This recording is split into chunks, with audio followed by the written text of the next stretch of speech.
Hi, I'm Heyzeus, and who doesn't like Dragon Lores? I certainly do. I've gotten about 200,000 views out of these things, and those videos made me like $200 of ad revenue, so just 18 more of these Dragon Lore videos, and I could actually afford a field tested one of these. Now, the factory new skin is a little bit more expensive. I'd need to do about 50 more of these videos to afford one of those, but while I'm sure some people would argue that you're paying for the looks, the reality is, this skin is all about the bragging rights. It's about proving that you're rich. That's what you're paying for. You've got to own one of these things to flex on those noobs while they're cheating. But doing that is getting a lot more pricey because Valve has cut off the supply of these things. A while ago, I released a video speculating on whether or not these things were going to drop again when there was another operation. And the operation is finally here, and there is no Cobblestone Collection drops, and therefore no Dragon Lore. And in theory, this should mean that this thing's price is headed for the heavens. It looks like it's a collection that's never going to drop again at this point. This hot dog factory workers destroyed all the lowest float cobblestone skins in the Great Float War of 2018. Dummies like this guy got 150 of them trade banned, so it can only really go up from here. Except, there is now a challenger, and in this video, sponsored by the Trademark Trade server, we're going to check out this Clash of the Titans. So, a word on status, because there's a lot of iconic, expensive skins in this game, but some of them are more influential than others, and at least in my view, the Dragon Lore is the most iconic of all of these. It's the most iconic, expensive skin in the game. The only thing I think can really claim to match it is the Howl, but the Howl is an M4 while the Dragon Lore is an AWP, and generally AWPs are more commonly seen as status pieces, but even if you disagree, as far as AWPs go, there is no debating that this thing is number one, and not just because it's expensive, but because it's seen as a sign of how wealthy you are. If you're rich, you buy a Dragon Lore. If you want to prove you're really, really rich, you buy 10 Dragon Lores. This is how you demonstrate to people that you have money. And the question is, can the AWP GUNGNIR knock the Dragon Lore off this perch? Could we be looking at a future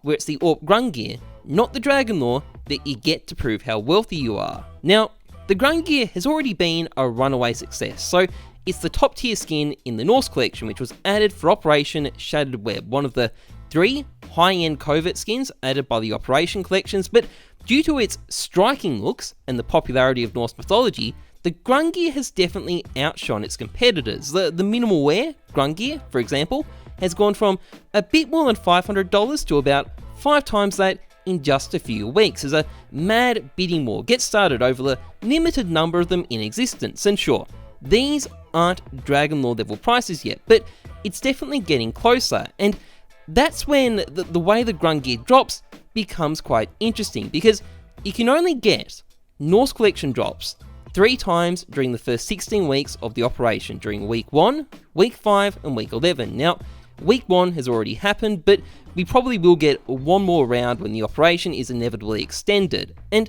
that means there aren't going to be that many drops in the grand scheme of things, and it also means there'll be very long stretches where there's very few Norse skins being dropped at all for weeks and weeks at a time, which probably means there's going to be extended periods where the price of the GUNGNIR is going up and up and up because there just aren't enough new ones being created. Now, you can also buy stars outright to get extra drops, so you can kind of print Norse skins on demand. But despite what you'd think, this isn't really going to affect the price very much because this isn't a great way to get a GUNGNIR. So just to get the 3 drops, you'd have to spend a minimum of 66 Australian dollars. Now, Norse skins are only 1/10 of the drops, so let's say each one of these Norse drops cost you about $2, and let's say the average drop is a mil-spec skin. Well, using those prices, you'd have to buy about 2,000 Australian dollars worth of stars, or something like 1,400 US dollars, to get an AWP GUNGNIR. And look,